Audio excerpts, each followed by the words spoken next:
A paz do Senhor, meu querido e minha querida, tudo bem com você? Estou eu mais um dia, Pastor Herman Temel, para darmos continuidade ao nosso plano anual de leitura da Bíblia e hoje vamos ler o Evangelho segundo Mateus, capítulo número 18. O texto de hoje não é longo, é um texto curto, mas vamos seguir o cronograma aí segundo cronograma de leitura anual da Bíblia, dia a dia, e dependendo do tempo do vídeo, eu não sei ainda se o vídeo vai ficar longo ou curto, depende da quantidade de coisa que tivermos para explicar durante o vídeo. Sempre lemos e trazemos algumas explicações, dependendo. No final eu deixo aí um vídeo bônus também, para que você possa completar o seu horário diário de meditação na palavra do Senhor. Hein? Mas não esqueça, antes de irmos para o vídeo, se você ainda não se inscreveu aqui no canal, inscreva-se. Me ajude assim a crescer aqui na plataforma do YouTube. Crescendo aqui na plataforma do YouTube, eu posso então alcançar mais pessoas com a palavra de Deus. Me ajuda muito também você compartilhar esse vídeo, já curti-lo. Tudo isso são formas gratuitas de você me ajudar a levar a palavra de Deus mais longe. Ver no canal, compartilhar, curtir o vídeo. Sim, tanto o vídeo como o canal terá mais engajamento e alcançaremos mais pessoas. Amém? Você, inclusive, que recebeu o link deste vídeo compartilhado por alguém e ainda não assistiu os vídeos anteriores, é bem interessante que você o faça. Você assista a partir do vídeo 1, porque assistindo a partir do vídeo 1, você estará então ingressando no plano anual de leitura da Bíblia. Em um ano, você vai ler toda a Bíblia conosco e aprender muitas outras coisas, porque sempre estaremos aí trazendo algumas questões, explicando algumas questões. Amém? Para que você tenha acesso à playlist completa, na descrição deste vídeo tem um link e aqui também nos cards vou deixar o link. Mas agora vamos orar, logo depois da oração, fazer a nossa leitura. Feche seus olhos, curva a sua cabeça. Momento de oração. Senhor meu Deus e Pai Todo-Poderoso, é no nome santo e bendito do Teu amado Filho, Senhor Jesus, mais um dia estamos aqui reunidos para ler a Tua palavra, para conhecer mais da história que faz parte da nossa história, da história da igreja, da fundação da igreja, do nascimento da fé em Cristo Jesus, o autor e consumador da fé. Pai, que possamos não apenas ler ou ouvir as palavras da Tua lei, mas que possamos guardá-las no nosso coração, que possamos agir segundo elas, que venhamos a praticá-las no nosso dia a dia, fazendo assim prosperar o nosso caminho. Peço também, Deus, que o Senhor abençoe a vida de cada um dos teus filhos e filhas, cada pessoa que está fazendo este plano de leitura. Abençoe e da casa, o lar, a família dessa pessoa, em nome de Jesus. Amém. Amém, amados? Então vamos lá, Mateus capítulo 18. Vá comigo.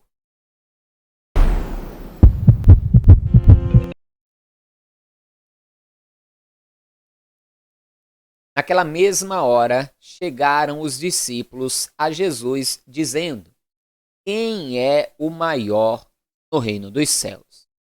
Veja, existia entre eles, eu até comentei isso rapidamente em outro vídeo, mas aqui eu quero dar uma ênfase ainda maior, aproveitar que temos inclusive aí um tempo maior nesse. Existia entre eles ali então a indagação, o desejo de saber quem era o maior, quem tinha talvez maior importância ou coisa semelhante. Infelizmente, isso acontece dentro dos ministérios, nas congregações. Muitas vezes ali um diácono se achando melhor do que um pastor, pastores se colocando como autoridades máximas sem humildade. Nós temos que entender sim que existe uma hierarquia e a hierarquia existe para ser respeitada. Existe ali o membro, o obreiro, existe o diácono, presbítero, evangelista, pastor e aí por diante. É uma hierarquia eclesiástica que deve ser respeitada. Mas esse não é motivo para querermos ser melhores do que os outros. Você vai ver que o próprio Jesus vai ensinar aqui nessa passagem, nós devemos ser humildes. E é triste que isso aconteça. Eu lembro uma ocasião que eu vi mesmo na igreja de um diácono, justamente que um outro diácono falou com ele para ele ajudar ali na limpeza. Não lembro bem se era varrer ou alguma coisa semelhante. Ele disse: não, eu sou diácono, põe um obreiro para fazer isso aí. Entendeu?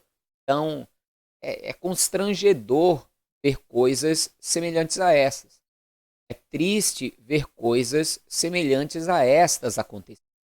Eu sou pastor, posso dizer que sou, não gosto de usar esse título, porque normalmente a gente usa o título que eu vou falar agora e muitos usam para se engrandecer, né? Eu sou pastor, presidente, fundador do ministério, eu nem uso esse título. Quando eu subo no altar, é sempre quem está ali ministrando, seja minha esposa, seja uma diaconisa, o ministro de louvor, diz: vamos aplaudir a Jesus, e aplaudindo a Jesus, receber o pastor Herman, o homem de Deus, o pastor Herman, ou o anjo da igreja, alguma coisa assim. Nem uso esse título, pastor, presidente, fundador, porque eu não acho que seja necessário. Eu acho dizer. Mas muitos, infelizmente, fazem um mau uso dessas coisas. Às vezes, nós precisamos impor a nossa autoridade, impor quem nós somos. Mas, na grande maioria das vezes, nós devemos não impor nossa autoridade, mas conquistá-la, para que venhamos a ter, assim, o respeito das pessoas que estão à nossa volta. Não medo, mas respeito. Eu já tive em outro ministério, no qual fazia parte, como diretor estadual do ministério, e impor em uma certa ocasião a questão diante dos pastores que estavam ali debaixo da minha autoridade, porque estava havendo uma irreverência em uma determinada coisa e eu precisei impor a eles: ó, lembrem que eu sou o diretor estadual. Então, eu precisei nessa ocasião. Mas, no geral, quem trabalha comigo, quem anda do meu lado, quem congrega comigo, sabe que não é assim que temos que trabalhar com humildade. Não é à toa que meu número pessoal de telefone, todos os membros da igreja têm. Todos têm aí acesso fácil a mim. Talvez um dia, quando estivermos aí em um ministério, milhares de membros, por da vontade de Deus que isso um dia aconteça, talvez eu tenha aí que ter alguém para filtrar e ficar com um telefone antes de chegar a mim. Mas por enquanto dá muito bem. O povo aqui do ministério sabe entender muito bem. Quando precisam, entram em contato, mas também não ficam a toda hora entrando em contato sem necessidade. Mas Jesus, ele mostra de uma forma muito clara, onde nós vamos ler agora adiante, e o exemplo é a humildade. É triste ver que ainda existam tantas pessoas querendo se achar melhores do que as outras. Continue comigo. Jesus, chamando um menino, o pôs no meio deles e disse: em verdade vos digo, que se não vos converterdes e não vos fizerdes como menino, de modo algum entrareis no reino dos céus. Portanto, aquele que se tornar humilde como este menino, esse é maior no reino dos céus. E qualquer que receber em meu nome um menino, tal como este, a mim me recebe. Mas qualquer que escandalizar um desses pequeninos, creia em mim, melhor lhe fora que se lhe pendurasse ao pescoço uma mó de azenha e se submergisse na profundeza do mar. A mó aqui é a grande pedra do moinho. Tá? Ali triturando, seja a cevada e aí por diante, o material que vai ser ali triturado, uma pedra grande e pesada. Então, Jesus mostra de uma forma muito clara o exemplo da humildade. Nós não podemos ser arrogantes, prepotentes, querer saber quem é o maior ou o melhor, porque o maior é Jesus. Convém que nós venhamos a diminuir e ele cresça. Ele é que tem que aparecer. Se nós não nos tornarmos desta forma, é melhor tirar até a própria vida. porque só aqueles que são humildes, nesse sentido de humildade, de não buscar aparecer ou querer ser melhor do que os outros, é que será considerado grande diante de Deus. Espero que você tenha entendido. Se tiver qualquer dúvida, aproveita aí o WhatsApp, né? Você pode dar aí dúvidas, questionamentos e sempre que possível estarei respondendo. Continue. Ai do mundo por causa dos escândalos, porque é mister que venham escândalos. Mas ai daquele homem por quem o escândalo vem. Portanto, se a tua mão ou o teu pé te escandalizar, corta-o e atira-o para longe de ti. Melhor te é entrar na vida coxo ou aleijado do que tendo duas mãos ou dois pés seres lançado no fogo eterno. Sobre essa questão do escândalo, eu vou entrar mais detalhadamente quando nós formos ler texto bem semelhante a esse no Evangelho segundo Lucas, capítulo 17. Porque Deus falou comigo ali justamente com relação às tatuagens, né? Que eu era tatuador, e ali Deus falou comigo a esse respeito e foi o motivo que me fez, inclusive, parar tanto de tatuar os outros como de tatuar. Foi o que trouxe a mudança exterior. O Espírito Santo já estava me mudando por dentro, mas por fora eu ainda era o mesmo punk. Foi o que deu aí o disparo para minha mudança exterior. Foi quando Deus falou comigo a respeito dos escândalos lá em Lucas, tá? No Evangelho segundo Lucas, quando formos fazer a leitura eu entro em mais detalhes. Continue. Se o teu olho te escandalizar, arranca-o e tira-o para longe de ti. Melhor te é entrar na vida com um só olho do que tendo dois olhos seres lançado no fogo do inferno. A gente fala, né? Já falei aqui, isso Jesus não está falando literalmente. Quando, inclusive, eu falar mais sobre escândalo, você vai entender melhor.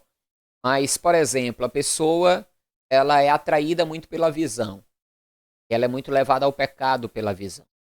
Então, não é conveniente, como eu acho que não é conveniente, é uma opinião minha, você pode ter uma opinião. Como eu não acho conveniente um cristão, ou uma cristã, um homem de Deus, uma mulher de Deus, pegar um domingão, praia lotada e ir para a praia. Já tá olhando lá o desfile, né? De homens e mulheres seminus. Você vai ser atraído pelos teus olhos e os teus olhos vão te fazer pecar. Como também crente aí que assiste BBB, A Fazenda e programas semelhantes a esse, que fica as mulheres aí com... Eu ia dizer uma palavra feia aqui, mas enfim, fica com as coisas de né, mostrando tudo. Você estará pecando com os teus olhos. Arranca, ou seja, para com isso, tira, deixa de assistir esses programas, deixa de ir para a praia se precisa. Se é algo que te faz pecar, arranca, tira fora da sua vida. Continue. Vede, não desprezeis algum desses pequeninos, porque eu vos digo que os seus anjos nos céus sempre veem a face de meu Pai, que está nos céus, porque o Filho do Homem veio salvar o que se tinha perdido. Que vos parece? Se algum homem tiver 100 ovelhas e uma delas se desgarrar, não irá pelos montes, deixando as 99 em busca da que se desgarrou? Se porventura achá-la, em verdade vos digo, que maior prazer tem por aquela de que pelas 99 que não se desgarraram. E não entenda errado. E Jesus não está dizendo que Deus tem mais alegria no desviado do que no que está firme na igreja. Mas que ele vai ter um momento ali de alegria muito grande. Porque aquele que estava perdido foi encontrado, está de volta. Então vai ser um momento de grande alegria para ele. Eu, inclusive, vou falar mais detalhadamente sobre isso em Lucas também, porque ali Lucas traz 3 parábolas seguidas de Jesus. Da ovelha perdida, da dracma perdida, também a do filho pródigo. Tem semelhanças, mas também tem uma diferença crucial no entendimento dessas parábolas, e ali como estão as 3 em seguida, deixar para explicar lá melhor. Inclusive eu tenho uma pregação, falo sobre isso, mas eu vou deixar para explicar no vídeo, que nós formos discernir, que nós formos ler, para que possamos ter um discernimento maior. Bem? Continue a leitura. Assim também não é vontade de vosso Pai, que está nos céus, que um desses pequeninos se perca. Como assim? Muitas vezes, por um escândalo que é causado, pequenino, alguém que está iniciando na fé se perde. Quantos não deixam, por exemplo, de estar na igreja congregando, e se escandalizaram com um pastor, com um irmão, com um obreiro, com um diácono ou com alguém? Ou seja, por causa do escândalo que alguém causou, alguém está perdido e pode acabar indo para o inferno por causa disso. Está entendendo aí o perigo do escândalo? Volto a dizer, vamos ler lá em Lucas, capítulo 17, que Jesus aborda essa questão do escândalo de novo. Eu trago mais detalhes. Continue. Ora, se teu irmão pecar contra ti, vai e repreende-o entre ti e ele só. Se te ouvir, ganhaste a teu irmão. Mas, se não te ouvir, leva ainda contigo um ou dois, para que pela boca de 2 ou 3 testemunhas toda a palavra seja confirmada. E se não as escutar, dize-o à igreja. E se também não escutar, a igreja considera-o como um gentil e publicano. Esse texto aqui ele é tremendo, sabe por quê? Porque acaba com aquela história de que você não pode julgar o seu irmão. Opa, como assim? Jesus disse que até expulsar ele da igreja eu posso. Mas do que posso, eu devo fazer. Ou seja, a pessoa vive em pecado, pecando contra os irmãos da igreja. O que é que o irmão tem que fazer? E até ele dizer, ó, isso está errado, age assim. Vai tentar convencer a pessoa a mudar a sua atitude. Mas a pessoa não quis aceitar que nada, eu acho que eu estou certo, você que está errado. Então, a pessoa que foi vítima do pecado, digamos assim, que sofreu a atitude do irmão pecador, vai chamar mais 2 testemunhas e vai lá conversar com aquela pessoa, para ver se, quem sabe, 2 ou 3 pessoas conversando com ele, ele se converte. Se ainda assim insistir no erro, deve ser apresentado o caso à igreja completa. Se ainda assim insistir no erro, deve ser excluído do meio da igreja. Isso, inclusive, está no estatuto do nosso ministério. São pouquíssimos os casos de exclusão, mas a Bíblia mostra que existem casos que ela deve ser feita sim. Continue. Em verdade vos digo que tudo o que ligardes na terra será ligado no céu, e tudo o que desligardes na terra será desligado no céu. Você pegou aí o contexto agora? Quando Jesus diz tudo que é ligado na terra será desligado no céu e o que é desligado na terra será desligado no céu. Pegou a visão, pegou o contexto. Jesus não está falando de pedir bênção. Ah, eu vou ligar com fulano aqui agora que eu vou ganhar na Mega Sena. Aí eu vou ligar com fulano aqui agora e eu vou virar milionário. Aí eu vou ligar aqui com fulano agora que fulaninha vai casar comigo. Fulaninho, não. Veja que ele está falando aqui de ligar uma pessoa na igreja, de ligar uma pessoa no corpo de Cristo, que é a igreja, e de desligar uma pessoa do corpo de Cristo, que é a igreja. É isso que se está sendo falado. Continue. Também vos digo que se 2 de vós concordarem na terra acerca de qualquer coisa que pedirem, isso lhes será feito por meu Pai que está nos céus. Aqui, Jesus abrange um pouco a questão, mas ainda está dentro do contexto. Abrange um pouco para os nossos pedidos diante de Deus.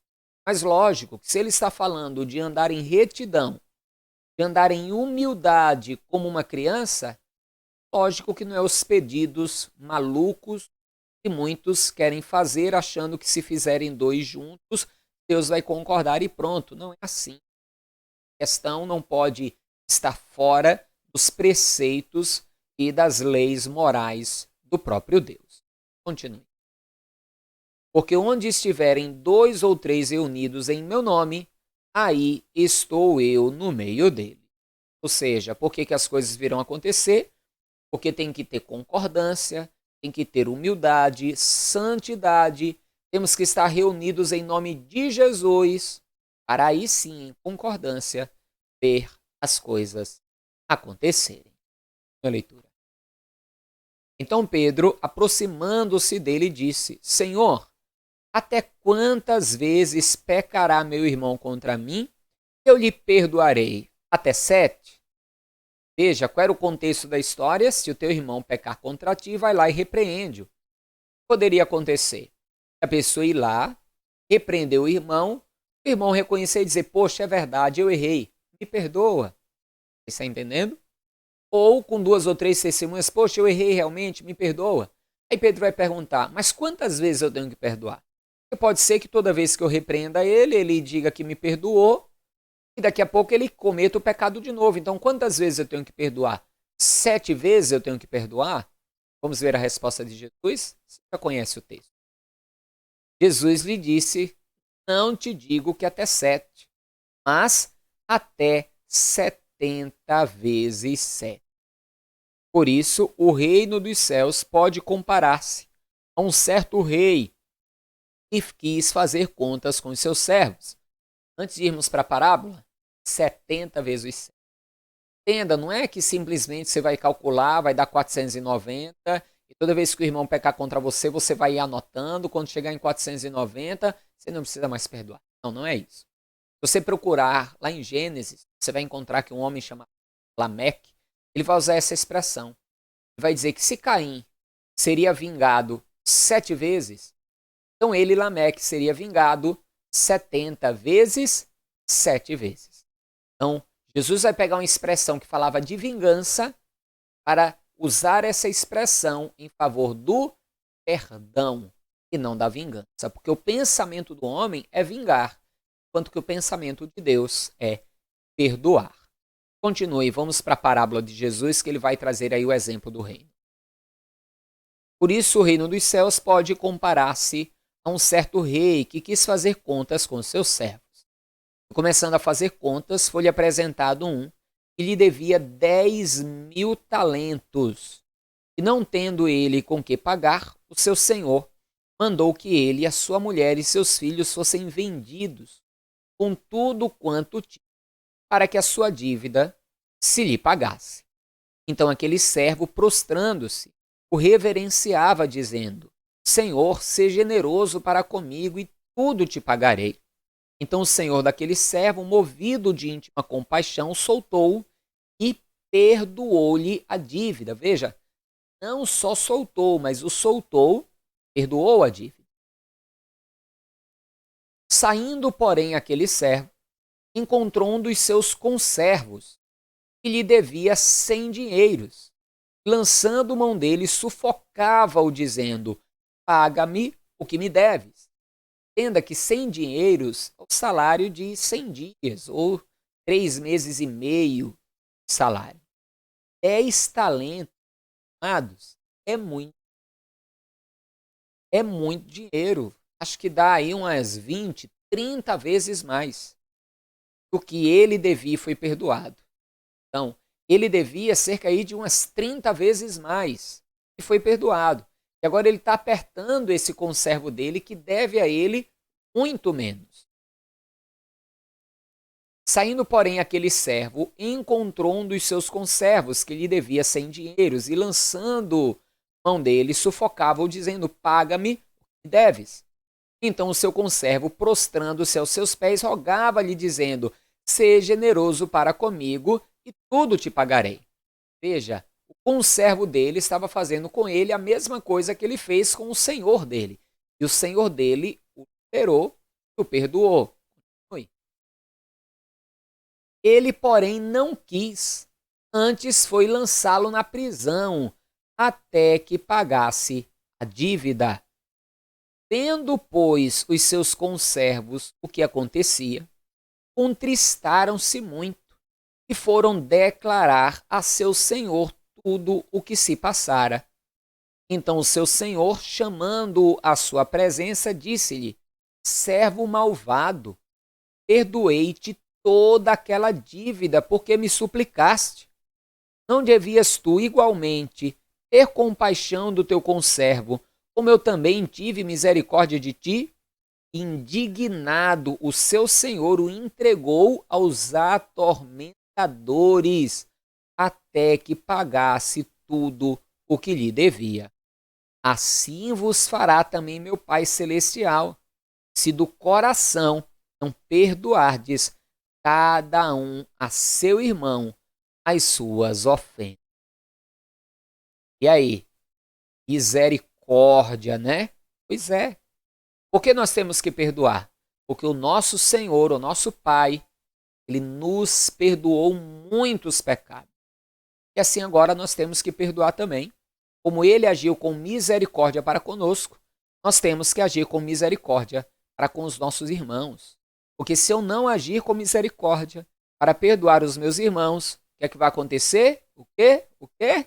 Serei entregue na mão dos atormentadores. Misericórdia. E até pagar a dívida. Como que eu vou conseguir pagar a dívida que Jesus pagou por mim? Não tem como. Não há dinheiro que pague o preço de uma alma. Por isso, aprenda a perdoar, porque você também será perdoado, perdoada. Você, inclusive, já foi perdoado e perdoada. Hein? Então, vamos ficando por aqui a nossa leitura de hoje. Não esqueça, tá, de compartilhar esse vídeo, não esqueça de curti-lo também, me ajude a levar a palavra de Deus mais longe. Não esqueça, se você puder, faça uma oferta, contribua para esse ministério. Não esqueça que você pode também mandar aqui o seu pedido de oração. Bem, amados?